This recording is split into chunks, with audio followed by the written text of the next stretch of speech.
Shalom Bapak Ibu, apakah seorang Kristen boleh mengimani Yesus itu hanya manusia sepenuhnya? Jawabannya adalah tidak boleh.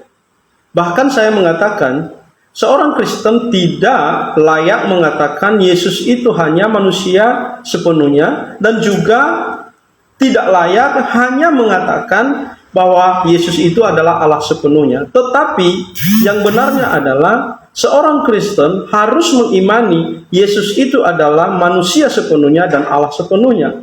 Karena Alkitab mengajarkan demikian. Kalau kita membaca di dalam Injil Matius pasal yang pertama ayat yang ke-18 yang mengatakan kelahiran Yesus Kristus adalah seperti berikut.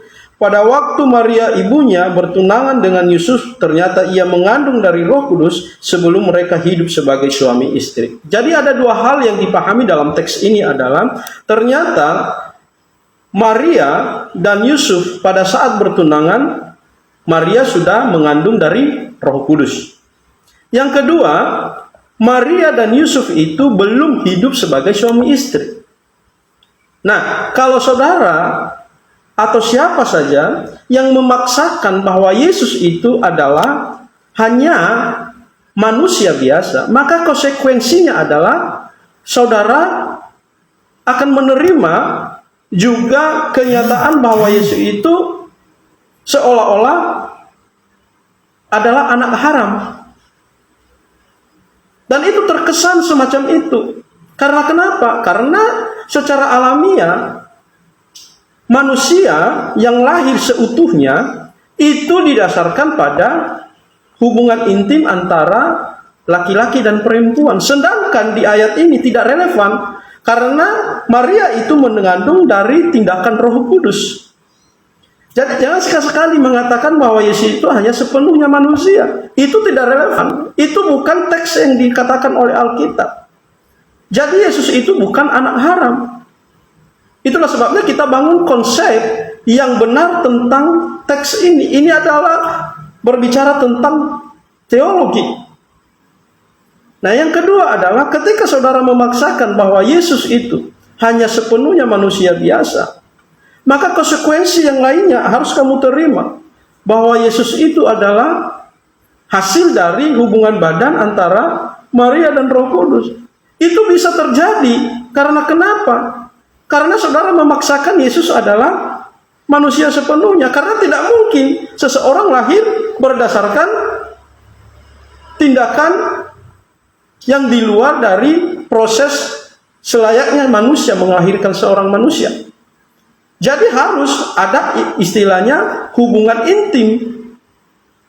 Maka nanti akan menghasilkan manusia seutuhnya. Nah, di sini tidak relevan lagi. Karena Yesus bukan hasil hubungan badan antara Maria dan Roh Kudus.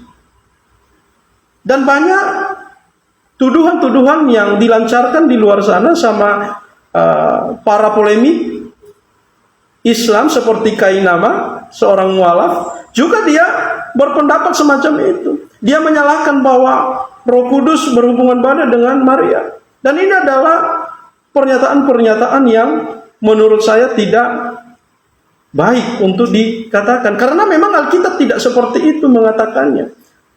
Dan yang ketiga adalah konsekuensi saudara memaksakan Yesus itu hanya manusia sepenuhnya. Dia adalah terkesan adalah manusia setengah dewa.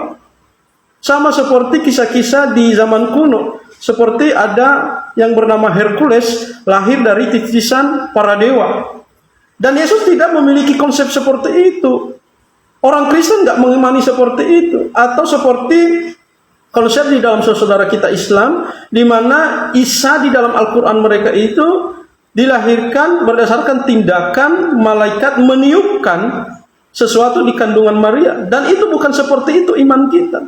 Tetapi jelas iman kita itu sudah jelas dikatakan di dalam 1 Yohanes pasal 1 bahwa firman itu bersama-sama dengan Allah. Dan firman itu adalah Allah. Lalu di ayat yang ke-14 dia mengatakan firman itu menjadi daging. Jadi jelas seperti itu saudara-saudara. Jadi saudara harus mengimani Yesus adalah manusia sepenuhnya, Allah sepenuhnya. Terima kasih, Tuhan memberkati.